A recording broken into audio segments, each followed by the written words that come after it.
and welcome back to those of you who have already joined us this morning, and welcome to those of you who are joining for the first time to this Africa Project Spotlight session as part of our Breakbulk Europe Connect 21 World Project Expo series. We're so delighted to have you all joining us today on the days that we should have been together at Breakbulk Europe in Bremen, and really hope that you're enjoying connecting, networking and learning from peers, albeit virtually, for this year. Before we get started, I just want to go over a couple of housekeeping points for the session. Firstly, this webinar will be available on demand after the session, so not to worry if you miss anything, you will be able to access the content at a later date. And if you have any questions for our speaker, please make sure you ask them in the Q&A tab on your right-hand side, and we'll share them with the speaker after the session and publish his responses in our Breakbulk One newsletter over the coming weeks. So on that note, I would now like to hand over to our speaker for today, who is Edward James, the Director of Content and Analysis at MEED Projects. Hello, my name is Edward James. I'm the Director of Content Analysis at MEED Projects. And I'm delighted to be here with you today to give you an overview of the African projects market, looking at all the major projects on the continent over the last few years, currently, and then looking forward at the future pipeline. Now, the data presented in this presentation today is primarily sourced from MEED Projects. MEED Projects is an online projects tracking platform that covers all major projects in the MENA and Africa region, and it's by tracking projects that we are able to quantify the projects awarded, the pipeline, and understand the trends, opportunities, and challenges in the market. Currently covering more than 15,000 active projects, and it's by doing so that we are able to give you this data today. If you want to know more about MEED Projects, please visit our website at meedprojects.com. Okay, let's take a look at Africa in summary. First of all, I think while we're talking, this presentation is on Africa and we're talking about Africa in general, I think it's important to bear in mind that Africa in itself is very different from country to country. There are 54 countries in Africa, ranging from those desert nations in the north, the Arab nations, like Egypt, Morocco, Algeria, for example, all the way to the tropical islands, such as Maldives, Seychelles, and everywhere in between. So it's sometimes difficult to talk about Africa as one homogeneous block. Although we are today, we have to look at each individual country when looking at it more closely. It's a huge continent with more than 1.3 billion people, and 3 countries alone have more than 100 million people. It's a very fast growing, it's one of the fastest growing areas of the world, both in terms of economy and in terms of population growth. It's got some of the world's biggest cities, such as Cairo and Lagos, one of the top 10 largest cities in the world, multitude of languages spoken, and of course it's also got great natural resources, such as 60% of the world's uncultivated arable land, 10% of global oil resources, and of course a huge mineral wealth as well. And currently on the project side, in Africa there are more than 5,000 active projects totaling billions of dollars. Here we're just giving you a quick look at the number of projects across Africa from country to country. And as you can see here, some countries have many projects, while others have few major ones. So when it comes to projects over $10 million, you can see here Tanzania, Kenya, 1,000 projects each, Nigeria, 500 projects, Ethiopia, 250 projects, and South Africa, 329 projects. On the other hand, in some countries like Chad, there are only a handful of projects, likewise Burkina Faso, Mauritania, and so on. So it does depend naturally and clearly on the size of the country, size of its economy, number of people, on terms of how many projects there might be in each geography. Nonetheless, it gives you a good idea of how the market is spread. Now let's take a look at the value of contracts awarded over the last decade in Africa. And you can see here that over the last 10 years, we've had more than $840 billion worth of projects awarded. We've seen here the peak years, 2013, 2014, then 2017 and 19. And just to show you how resilient and how fast growing the market is, even in 2020, during the global pandemic, we still saw more than $80 billion worth of contracts awarded in Africa, showing just how strong the market is, where everywhere else was falling very rapidly, including in the Middle East. So $840 billion worth of contracts in major projects in Africa over the last decade, working out at $84 billion a year on average. Of course, taking that same data and looking at it by country, we do see, as I mentioned earlier, quite a big variation.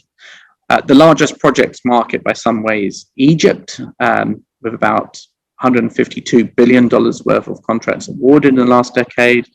We then have Nigeria, over $120 billion, then Algeria at over $80 billion. Of course, these are all three quite gas-rich, oil-rich countries, helps fund the projects, their projects program. Then South Africa, close to $80 billion, the largest economy, Southern Africa. Then Angola, Mozambique, Ethiopia, Morocco, some of the more populated countries, Kenya, Tanzania, Ghana, and so on, all between $5 and $30 billion worth of contracts awarded over the last 10 years. We can see there's still a good spread and good levels of activity across the whole continent. Taking again that same data, let's take a look at the spread by individual sectors. You can see here that the largest segment historically has been the transport market, $223 billion, or quarter of all spending over the last 10 years. And we're talking about transport, we're mainly talking about new road construction, but also airports and railway building as well. Following that is power market and construction with $20 billion, 20% each of the market. Power, obviously, fast economic growth requires fast investment, and a lot of investment in power market. So we've seen a lot of power projects, especially in the hydropower and solar renewable space in recent years. And then, of course, construction, clearly large population growth, you need a lot of new housing being built, schools, hospitals, and so on. Then we've got the other markets, oil clearly, and gas, particularly in places like Algeria, Egypt, Nigeria, Mozambique, Angola, key areas for investment in oil and gas. Industrial development, also very key, $63 billion. And of course, water, and then followed by petrochemicals, all very closely interlinked. But as you can see here, we've got a very broad mix of spending across different sectors, which makes it a very interesting and diverse market. Let's just turn some of those data points into actual projects to give you a flavor for what's actually underway at the moment under construction in Africa. You get an idea here, as you can see, across many different markets and many different sectors. And of course, very large projects as well, very significant ones, amounting to the billions in many cases. So we've got railways, we've got refineries, we've got housing programs, we've got LNG facilities, we've got power plants, refineries, as I mentioned, ports, and so on. So we have, again, a very diverse mix across many different countries, very large projects. It gives you a taste of what the huge levels of activity already underway in Africa. Now, let's just take a look at the top contractors operating on the continent. And maybe no surprise, you can see here that the top contractors, 7 of the top 10, are all Chinese firms. Obviously, the Belt and Road Initiative is targeting Africa very seriously. And there's a lot of Chinese financing of projects in Africa. And this is reflected also in the large number of Chinese contractors active and by the number and value of contracts that they are winning. So whether it's Sino Hydro or China's CCECC or CRCC or China State, you can see here that they are dominating the market. We've also got here, you can see Egyptian contractors, the Arab contractors, Orascom, Petrojet, for example, which are all active, not just in Egypt, but in Africa as a whole. Portugal's Motor Engel, Saipem and ICM and Salini from Italy, Yepi Merkazi from Turkey, and you can see here that Spain, Italy, Portugal have a good presence in Africa alongside Egyptian companies. There's only one indigenous or one local company active in this top 10 list, 20 list, which is Julius Berger from Nigeria. As you can see, the market for large or major projects is dominated really by international firms, especially those from China. Let's take a look slightly closer to today's date by looking at the first quarter of 2021. You can see that even with the pandemic, work continues, projects continue to being awarded. You can see here some very significant projects awarded in the last 3 months. There's Port Harcourt to Maiduguri, narrow gauge railway implementation awarded recently, New Alamein City downtown towers, all by Chinese contractors, Kano to Niger Republic rail line, Wanga to Saka railway line, and so on. Again, across different markets and different sectors, life continues, projects are still being tendered and awarded even in these difficult times. Okay, so now before going forward, let's just look at what these drivers are going to be for the projects market. Well, as I mentioned, you've got very high demographic growth leading to high, fast-growing economic growth. And on the back of these comes increasing demand for power and water, social infrastructure like housing and roads, water, universities and education projects in general, schools, healthcare facilities, and so on. So it becomes a very positive cycle of one thing leading to another. And this is going to ensure projects market demand in Africa for at least 2 decades. It's just going to grow and grow. Also, as I touched on, we've got the China Belt and Road Initiative, Chinese companies coming in, financing and building projects. This is also something that's going to drive infrastructure and project development going forward. We've also got economic liberalization, greater push to attract foreign investment. It goes hand in hand with the China Belt and Road Initiative, which will also accelerate project activity. We've got a lot of projects in Africa financed by international development banks, whether that's the World Bank or African Development Bank, Islamic Development Bank, or Kuwait and Arab funds, for example. You do have a lot of this development bank funding or financing for projects coming in. And that's good for 2 reasons, really. It allows international contractors to bid on projects with more confidence about the financing, but it also adds quite a large degree of transparency to the bidding process on projects. And then finally, we've also got an improved geopolitical situation. In the past, it's fair to say that we've had some volatile political, civil war, political issues in Africa. Now, by and large, we've got much more stable political and economic environment on the continent. So we need to also look at the challenges. Of course, financing can still be difficult in Africa, whether that's due to risk of one form or another.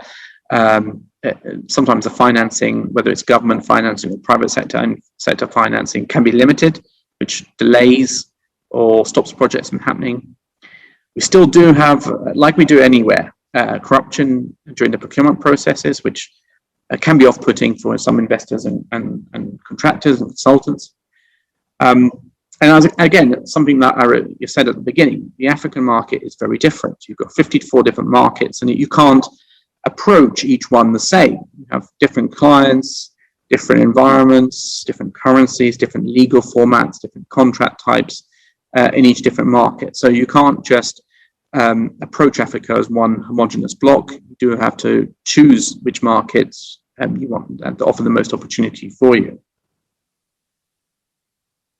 Likewise, we've also got very different languages. We've got French, Portuguese, English spoken or dominant in one market or another. You've got Amharic in Ethiopia, for example, Swahili in countries like Tanzania and Kenya. Again, whether it's in contractual terms or in operational terms, languages can pose a challenge for companies. And then finally, as we saw earlier, you have a very dominant Chinese contractor base in Africa, which does make it difficult for other companies to come in and win work and invest on the continent. Let's look forward at some of these big projects coming up over the medium to long term. As you can see again here, across many different markets and sectors, we've got oil field developments, we've got solar power plants, long distance pipelines, housing projects, railways, and economic cities, industrial facilities, and so forth. Whatever sector that you are involved in, there is a very significant pipeline of projects, and that just increases the attractiveness of Africa as a whole for investors and project implementers. Let's also take a look at the future pipeline in figures. As you can see here, there are more than $1.8 trillion worth of known, planned and unawarded projects in Africa. That's a little over double the value of projects we saw in the last decade. Now, of course, not all these projects will necessarily come about, but at the same time, many future projects are not yet announced or conceptualized. So this is indicative of the scale of the ambition by each market and the continent in general over the next few years. Just as we've seen in the last decade, Egypt and Nigeria are the two largest projects markets, followed by South Africa, then Ethiopia, Angola, Ghana, Kenya, Algeria, and so on. So pretty much the same largest countries in the past are going to continue to be the largest markets going forward as well. Where things are maybe a little bit different is in the breakdown of future projects in the continent. As you can see here, the largest future segment this time is the power market, particularly solar energy, but also in geothermal and hydropower. We've got transport and construction neck and neck, particularly in road building, airports and ports and railways, construction in housing, social infrastructure like hospitals, schools, universities, and so forth. And then we've also got a water market, $90 billion, oil, $240 billion, industry, $181 billion, and so on. Again, what's really interesting about this pipeline of future projects by sector is the fact that it's so broadly diverse and segmented across different sectors, which means there's an opportunity for everyone across all markets. And rather than it being dominated by one sector in particular, there's an opportunity for all. Now, finally, just to wind up this presentation, let's just take a look at a couple of projects, putting some of the data that we've seen today into a bit more of a pictorial perspective, which we can grasp and conceptualize in our heads. We've got the Mozambique LNG project, which has been in the headlines recently due to some military disturbances on shore near the project in the base there. But nonetheless, this is one of the biggest investments in Africa. It's one of the first time LNG is going to be produced in Eastern Africa, in Mozambique. Another LNG program is underway in Tanzania. And these LNG programs are very significant because not only are they huge investment, but also they have the potential to radically transform the economies of the countries that they implemented in. So this is well underway. The work was suspended for a while due to those attacks, but it's now moving ahead.